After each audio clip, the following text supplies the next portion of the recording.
Okay, let's dive right in. We're looking at a pretty significant diplomatic trip in the Middle East today. That's right. There's a Reuters report out just today detailing it. Exactly. And our focus here really is to unpack the key stops. What does this itinerary tell us? Uh-huh. And what it might signal about, regional stability, international relations. Right. For you listening, this is about getting a quick, sharp understanding of events that could be quite pivotal. So what immediately jumps out is the first stop, Saudi Arabia. Saudi Arabia first. Yeah. That feels very intentional, doesn't it? It does. I mean, given Saudi Arabia's weight in the region, Yeah. energy, security, it's central. Starting there definitely suggests tackling the big issues head on, wouldn't you say? Precisely. Their influence is just substantial. So beginning there, it implies a focus on those core regional dynamics from the get-go. Okay, but then, this is where it gets really interesting, I think. Mm. The report mentions a meeting with the Syrian president happening in Saudi Arabia. Yes. That is, Yeah. well, that's quite noteworthy. Yeah, considering the, let's say, complicated history between them, it's not a common occurrence. Not at all. And for it to happen there in Saudi Arabia, it signals potentially something significant shifting. Right, you have to wonder what's driving that now. Exactly. Is it some urgent shared interest or maybe a very deliberate attempt at rapprochement?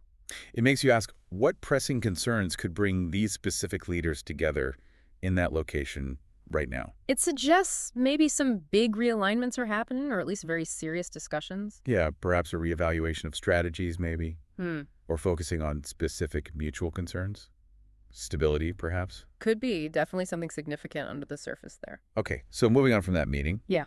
the Reuters report confirms the next stop was Qatar. Qatar, right after Saudi, And given the complex web of relationships in the Gulf, which have certainly seen their ups and downs. including Qatar, is also quite significant then.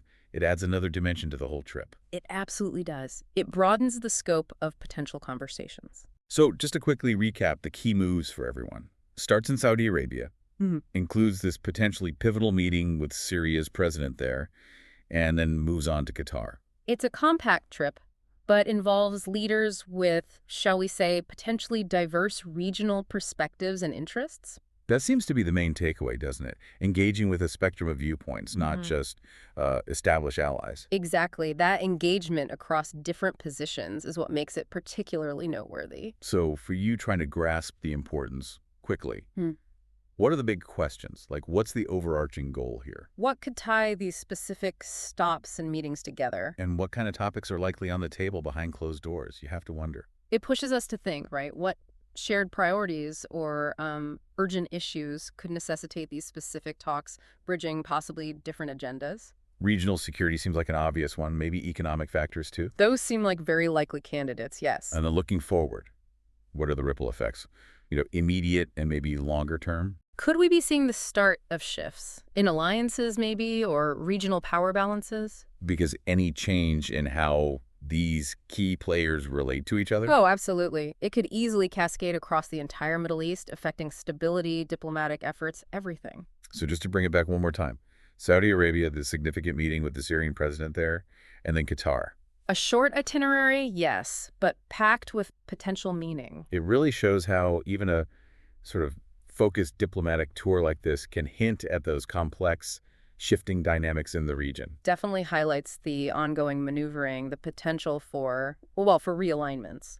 So the final thought for you to consider is just that. Remember how complex diplomacy is. Even a brief itinerary like this can suggest much deeper strategic plays unfolding. Keep an eye on these relationships. The implications could be quite far-reaching indeed.